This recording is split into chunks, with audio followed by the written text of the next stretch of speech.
Welcome back to Talking to Horses. I am Jay Subcoach. Today's topic, pardon me, today's topic is, can free will and determinism coexist?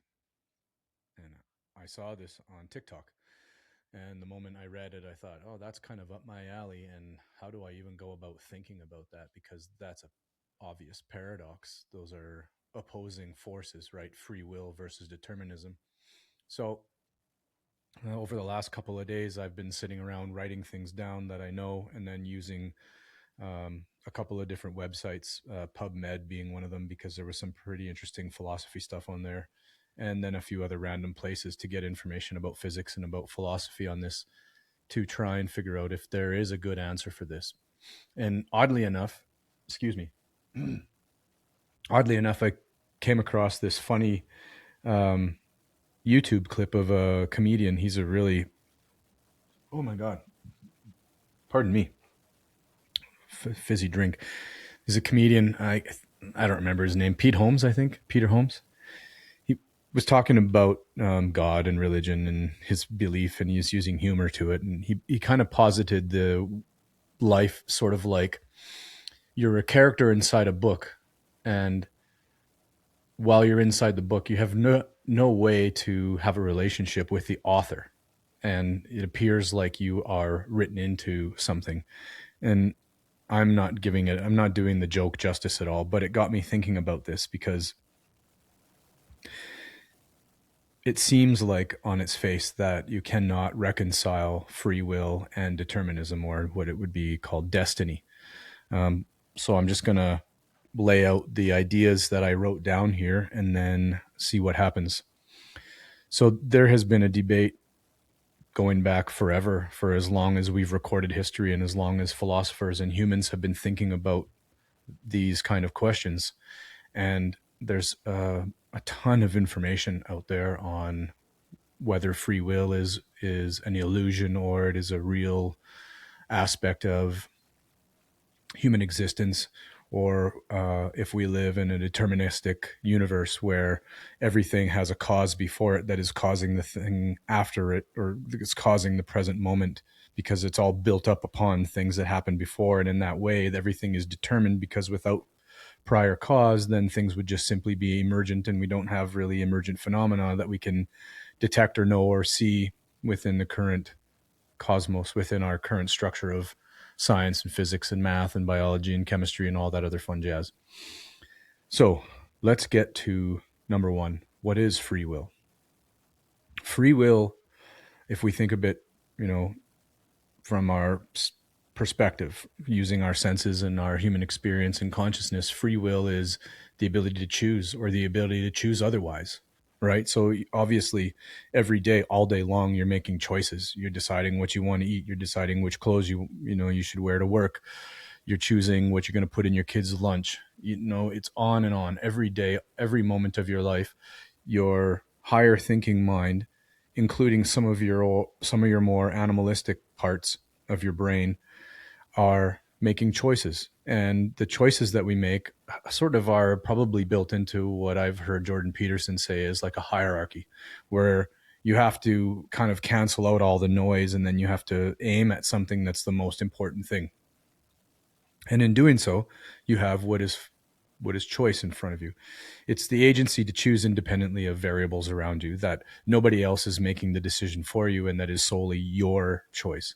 And that becomes sort of like the first roadblock in whether or not free will exists.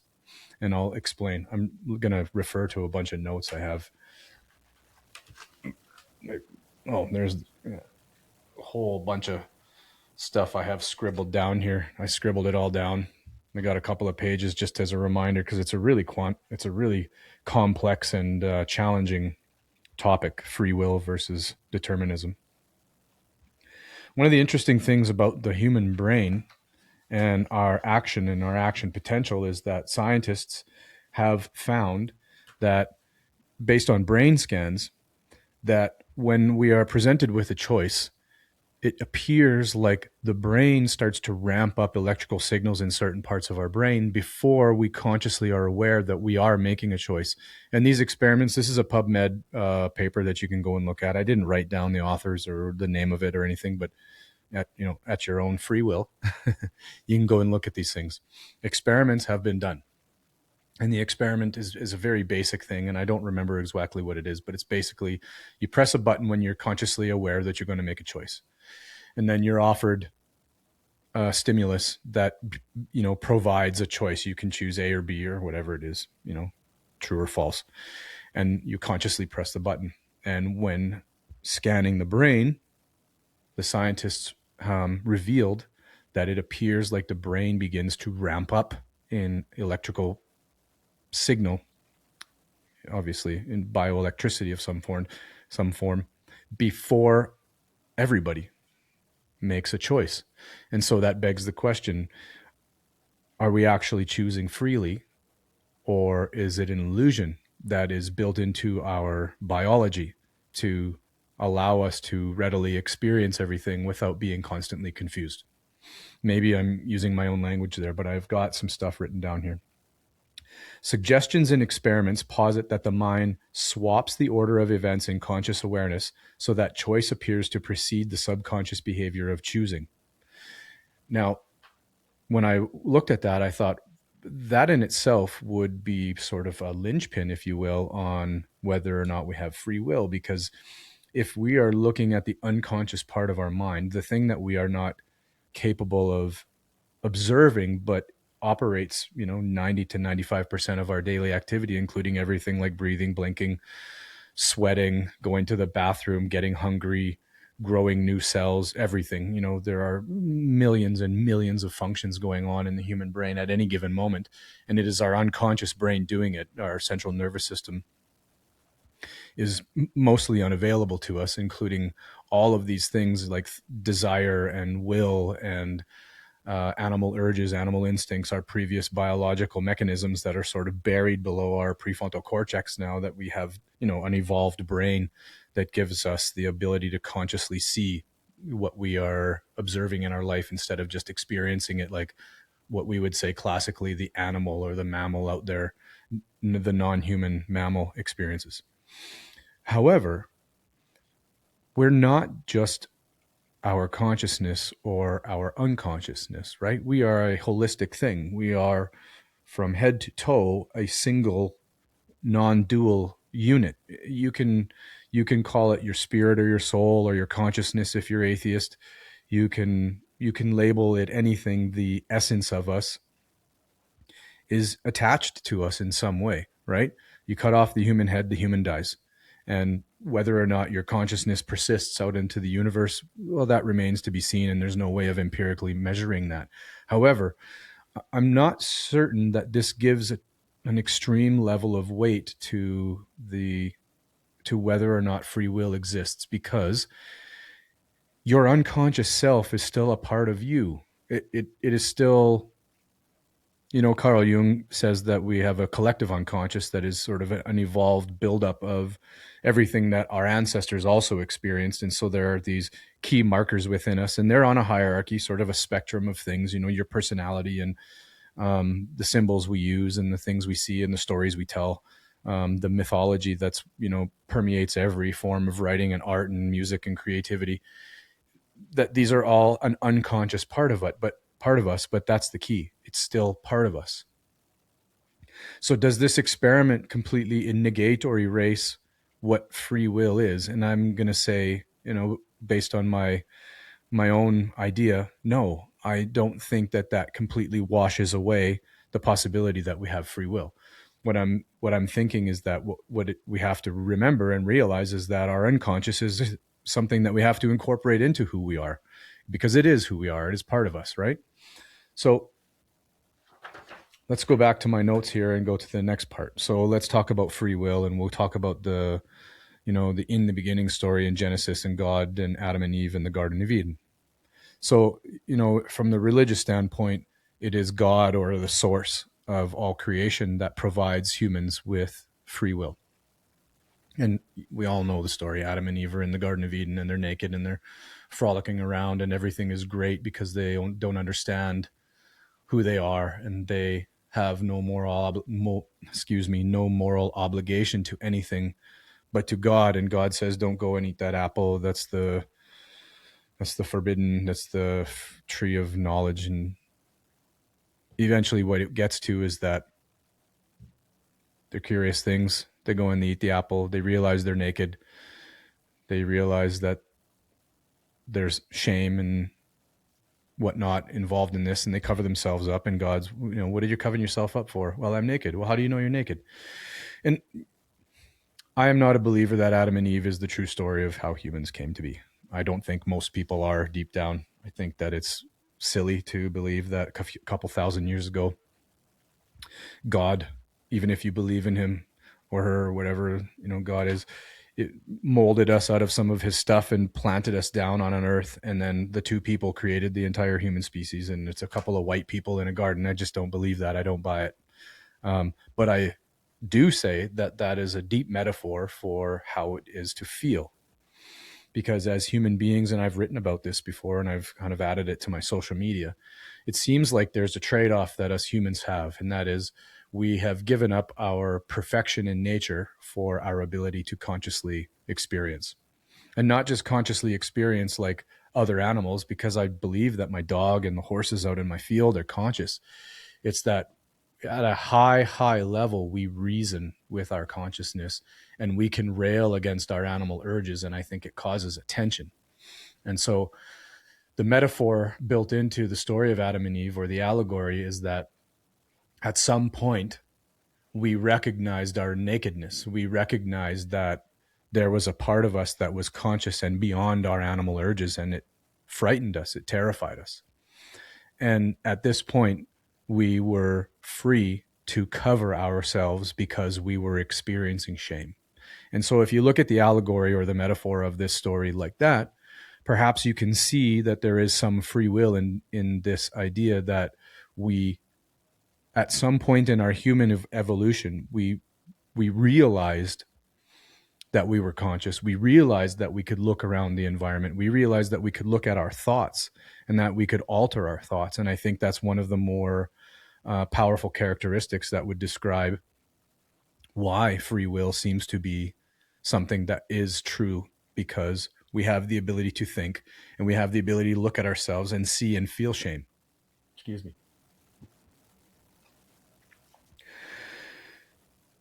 Evolution in the brain provides a hierarchy of paths to aim at using executive function, the prefrontal cortex, and other things like the amygdala, the hippocampus, and other regions in the brain that use memory and the history of our life and the environment and all kinds of other things that we've experienced to look at choice. And then we decide on what we think is the most important thing. That in itself, I think, is evidence that free will is in fact something built into the human condition. But the problem with saying free will built into the human condition is another thing that I believe, which is we are the universe. And that is a topic all unto itself that would take hours to unravel. But I'm going to just use some very basic things about physics that I don't really understand, but that I've written down. If we think about the universe starting from a beginning, because for me, it's impossible to think that the universe just always existed and that there was no beginning. Although then we get into like the infinity paradox of if there was a negative infinity before the start of the universe, then the start of the universe could have never caught up to itself to start. Because if you're at the back end of infinity, you still can't get to zero, just like you can't get to the last number in an infinity if it was going the other way. So let's set that aside. We know we have a universe. We know that the universe is probably infinite in some way, that it's proceeding outward into something that we don't understand. But if it is in fact proceeding outward away from us, there's no possible way we could ever get out to the outward edges. And so by definition, it is an infinite space. Roughly speaking, I'm not a physicist. The problem with there being a start, and this is the problem why scientists and a lot of physicists and philosophers believe that free will is an illusion is because everything has to have a cause before it, because we don't see emergent phenomena in our everyday lives. We don't, you couldn't possibly have emergent phenomena in your brain. You couldn't possibly create thought every single moment that was completely novel and had nothing to back it up, because everything would be insane. It would be like an LSD trip for every single person every day. And so the idea that a big bang or a god or a creator started the universe from a 0 point means that the 0 point was the original cause. It was the first source, and that everything after that had to happen because of the cause, because of the causal relationship of everything before. And in that sense, because we are a thing that is within this universe and we are fundamentally made of the same building blocks all the way down to the quantum level, if you adhere to that, which I do, then that is also a conundrum which breaks away from whether or not free will is a thing. Because if everything has to have a prior cause and we're part of a chain of causal events leading up to the moment of choice, then the moment of choice, in fact, is an illusion, because it had to have all of these prior causes, and we're not in charge and we're not in control of prior cause. However, there is a linchpin built into the new physics that we come to understand. Maybe it's not even new physics. And that is that we have what we know as quantum mechanics, which is sort of an idea that the entire universe is pixelated, and each little pixel, these things that we call Planck units, well, not me, I say we because I'm generally a human. The really smart people that have figured this out call the pieces of the universe, the smallest measurable things of the universe, quantum Planck spherical units, or Planck units. And a Planck unit is something like, it measures something like 10 to the minus 32 centimeters, and Planck time, which is the time it would take a photon to go from one end of a Planck unit to the other end, is, that time, wow, that was loud, is 10 to the minus 43 seconds. So we're talking about things that we can't even imagine. Imagine a 1 with 43 zeros, and that's an amount of time in the quantum realm. Quantum particles, or subatomic particles, have... I'm going to look at it so I say this properly, because I wrote it down. Subatomic particles are always in what is called a superposition until they are observed. And so essentially what that means is that subatomic particles like photons or electrons, or there's a whole range of subatomic particles, all the way down to Planck units, these, the smallest bits of the universe that are like, everything is pixelated. You can imagine like a Lego universe with, a number that's infinite, and we are all made of those things, and we dance around in them in these energy fields. Subatomic particles are in a superposition, which, and I'm no physicist again, so I'm just saying there are variables like spin and direction and energy levels. I'm going to be wrong on some of that are not known until they are observed or measured. And so they have some kind of choice. And I wrote it down here. Subatomic particles in a superposition have choice. They exist in multiple states, and until an observation or a measurement is done, they are not forced to choose the position that they're in. But at some point when there is a measurement or an observation, then they are forced to choose. So in this sense, though we have a deterministic universe from a first cause, from an original source that, blasts out all of its energy and creates everything, at the quantum level, there is this ability for every quantum particle or subatomic particle to freely be what it is until it's observed or until it's measured, and then it makes a choice. So then if choice is built into the quantum state of the entire universe, it would stand to reason that as we build up fractal patterns into things like particles, and then particles become molecules, and then molecules, and chemistry happens, and we get all of the atomic particles that we have, and then they build into the gases, and then they build into galaxies and stars form planets, and planets form life. On and on it goes until we get to human, and then we get into our consciousness.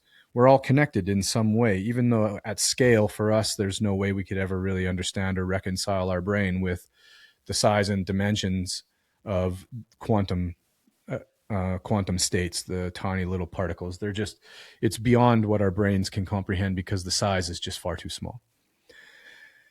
Well, here we are with another conundrum, because we've got, in physics, we've got determinism saying that everything has a previous cause and we're part of a causal chain. But then we're also saying, okay, but hold the phone here. All of that stuff within the causal chain at the quantum level was undetermined until it was observed or measured, and then it chose to reveal where it was and what position it had and what spin it had, and things that are well beyond my pay grade. So you can see the conundrum in trying to decide whether free will or determinism is the thing that governs what we are. Let's go back to another thing here. There is some scientists out here that talk about the multiverse, and the multiverse is an idea that I'm going to very rudimentarily and generally make for the layperson like me. And I'm going to say it in my own words, and like I said, I don't know the full science on here, but here's the basic idea. There's a choice in front of you. And so you, using your mind, using your subconscious and parts of your brain, and a whole host, a very complex dance of reasons that are built into the human experience, a choice is made. And it feels like it's a conscious choice. Am I going to have a cup of coffee? Am I going to have a cup of tea? When I go to the restaurant, is it going to be steak or pasta? Am I going to wear blue jeans or sweatpants? Like you can, it's almost infinite, the choices that we have every day and what we do with them. Each choice you make has an anti-choice, or a choice you could have made otherwise. And this idea of the multiverse is that with each choice, and this goes into subatomic particle stuff, but I'm going to bring it up into the classic scale of the human condition and human experience. Each choice has an anti-choice. And in this multiverse situation, each choice is a bifurcation of the cosmos, where the non-choice becomes the antiparticle of the particle, which is the choice. And so you have a splitting of yourself that you could have gone one way or the other. The reason why you take a certain route to work every day could change. You decide one day that you're going to go and stop through drive-through for a coffee when you didn't do it the day before. Well, the day that you choose to go for coffee is the particle, and the antiparticle, or the anti-choice, is the fact that you could have chosen to not get a coffee. And so we have a bifurcation of every moment of our lives, every moment of the day, when we're choosing to do or not to do, because we have the choice to also not choose something. It's kind of, it works both ways in this, in a confusing sort of sense. That in itself, although the multiverse is highly contested, and a lot of other physicists say now it's crap, that there's only one universe, that in itself, when you think about it that way, gives the idea or the feeling or the sense that choice is a free thing, because you could have chosen otherwise. And I'm trying to think of situations, that you don't have a choice, and there isn't any. What there is moral obligation, and situations that may arise that are very dire and have dire consequences, and you may choose not because you want to, but because you choose to be safe. A good example of that is choices that are deeply moral that may affect you, because you may lose your job, or you may lose friends, or you may lose a loved one. You can imagine a situation where you find that your spouse has had an affair.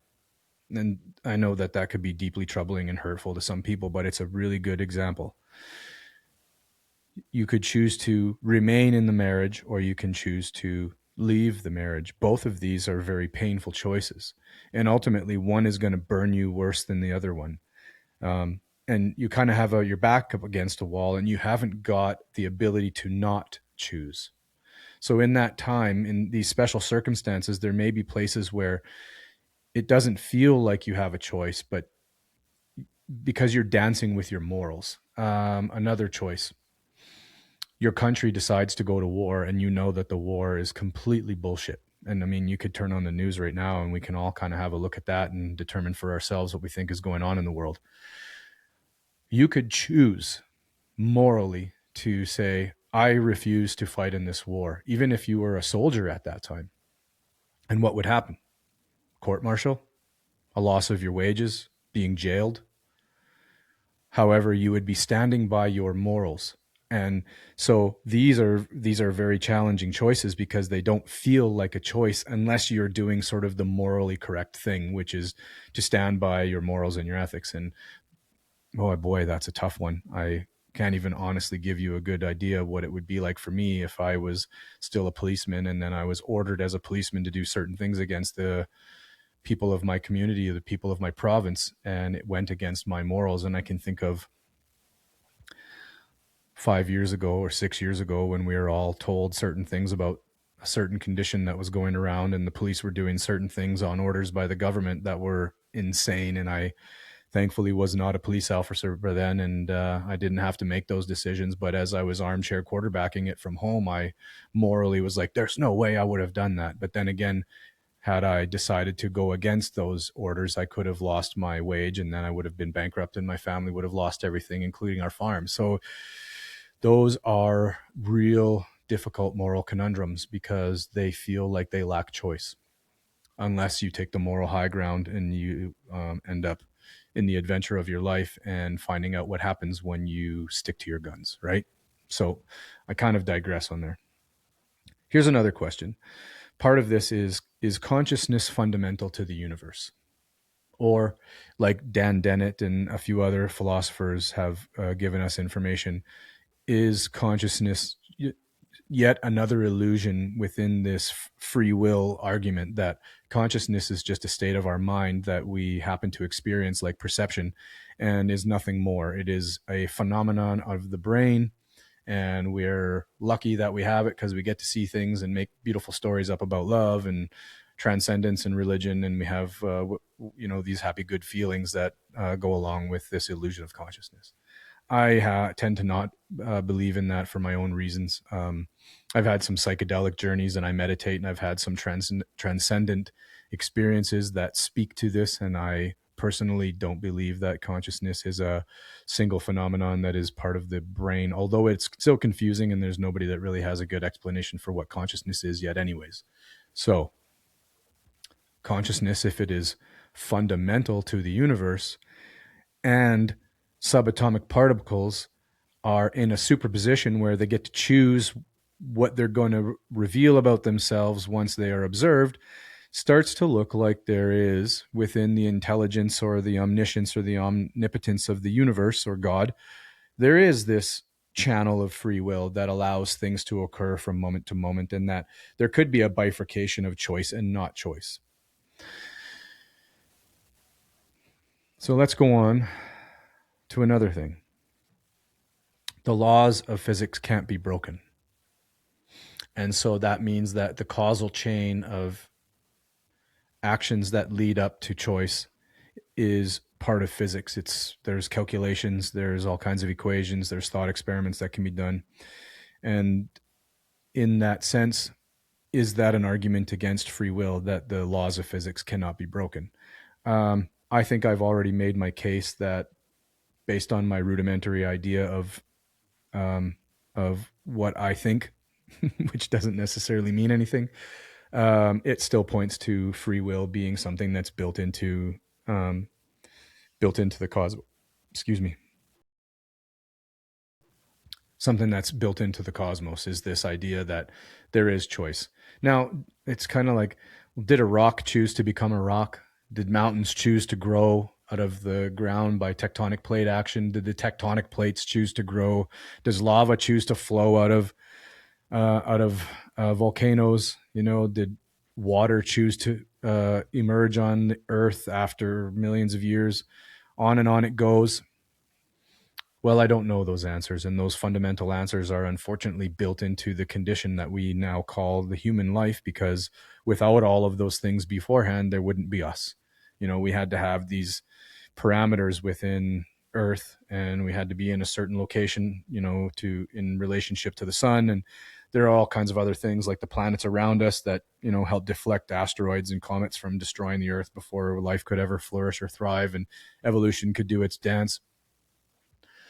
These are all things that have to sort of be thought of when you are deciding on whether free will is truth or whether everything is deterministic. But here's where I think it starts to get really, really scary. And I didn't even get into the laws of thermodynamics. The second law of thermodynamics is that basically everything that is a system without another system adding energy to it will eventually tend towards entropy or chaos, which is everything eventually breaks down into its constituent parts. And then eventually, given enough time, trillions and trillions and trillions of years, the entire universe will just sort of go dark because energy will have just faded away, and I don't know where it goes if it's a closed system. However, the second law of thermodynamics speaks to entropy, and that all systems, unless more energy is being put into them, will all end up moving towards entropy or a zero energy state. So, the body breaks down. Even a rock, given enough time, will eventually break down into its constituent parts. Earth will, the sun will, and, based on some information in science, so will the universe. But here is the really scary part. We have to look at the stories we tell ourselves, and we have to look at our morals. And I'm gonna read something that I wrote this morning, because obviously my brain has been thinking about this stuff, or my mind, whatever that means. And it was a bit of a poetic prose about free will and the dangers of if there is no free will, because you can imagine that if we truly all knew that there was no free will, that we were literally characters written into a book with no choice, you can imagine the implications. Not for everybody, but for some of the really bad people out there. And that's what this prose speaks to. Imagine the horrifying truth of our existence if someday it is revealed that we truly do not have free will.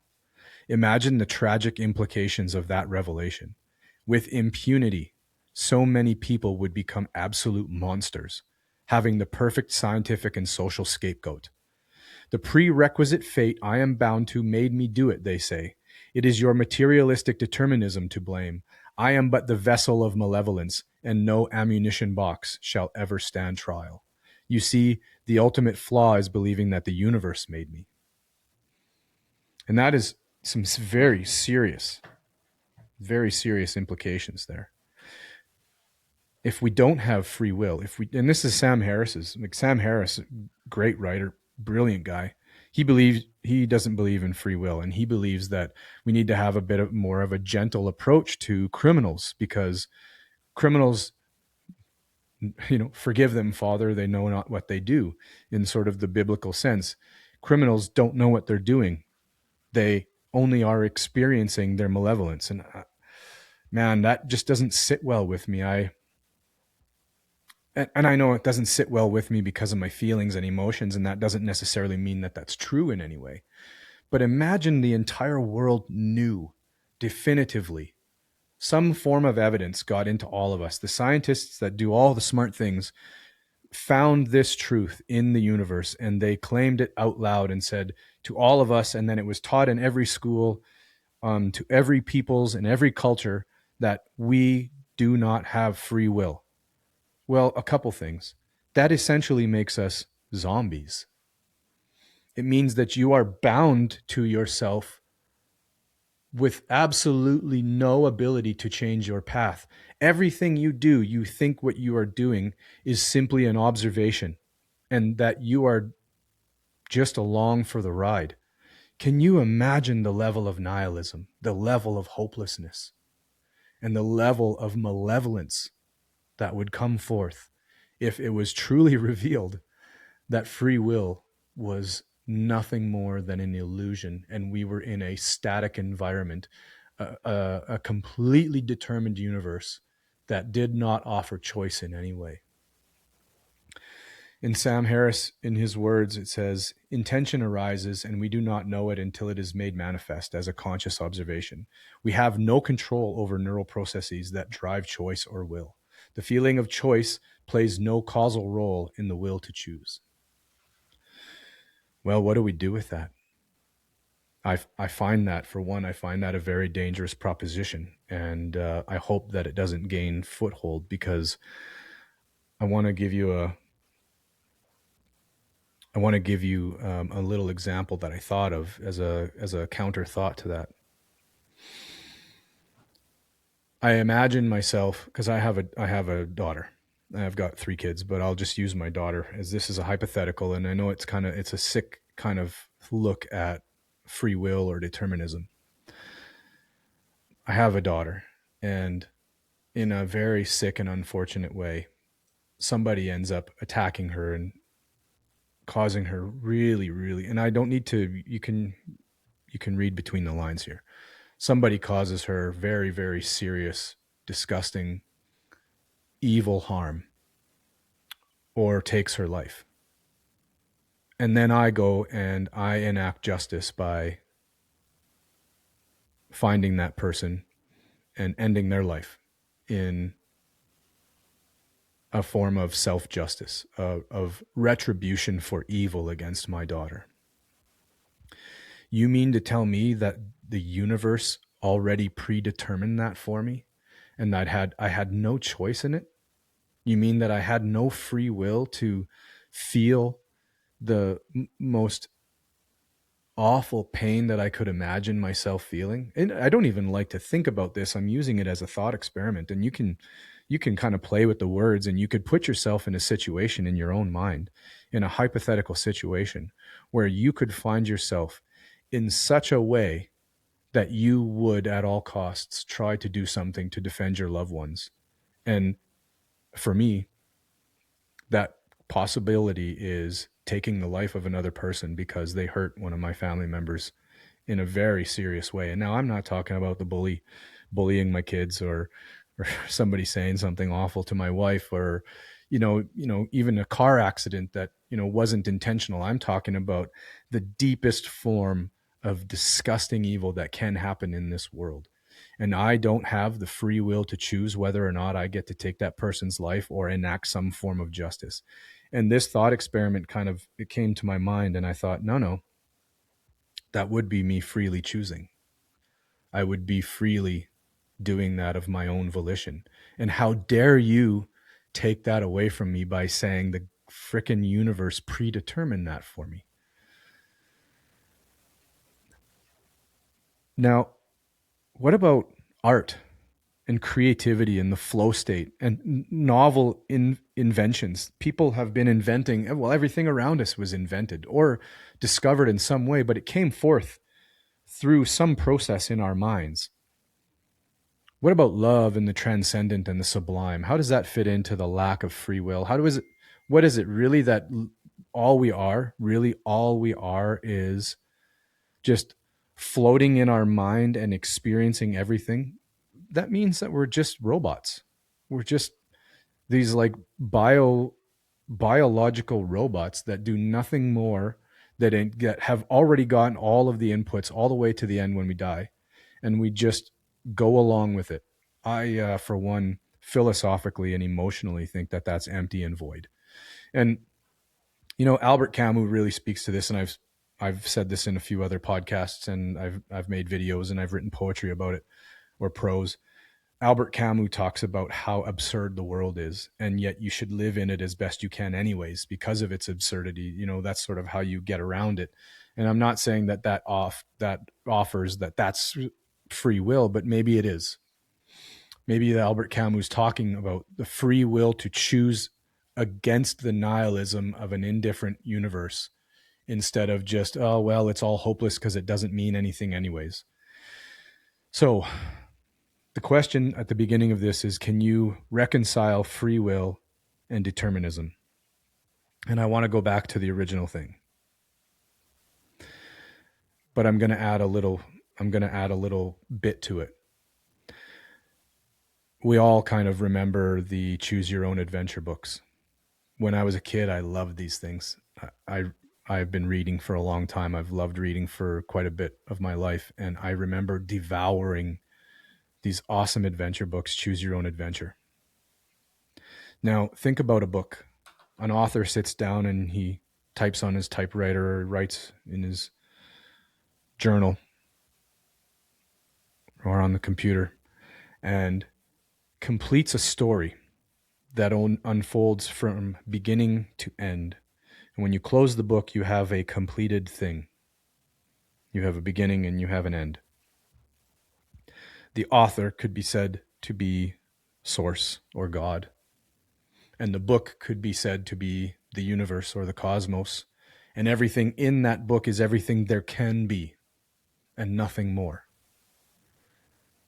And you're a character inside this novel.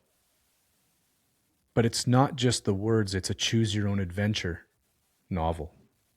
So you still end up at the ultimate destiny, which is every person, every living thing ultimately dies. And that is determined. We know that. We know there's no escaping that. That is entropy in biological systems, that we all return to our original form as being part of this universe, including our thoughts, including our consciousness. If it's fundamental, it is reabsorbed into the fundamental consciousness, the greater thing, the source. But in this way, you get to choose the path to the end. And so Peter Holmes' little skit there saying that you are the author, the book, and the character, I just say, yes, but you are also in a book that is a choose your own adventure, that is a fill in the blanks, that you could be on page 35 and then skip over to page 61.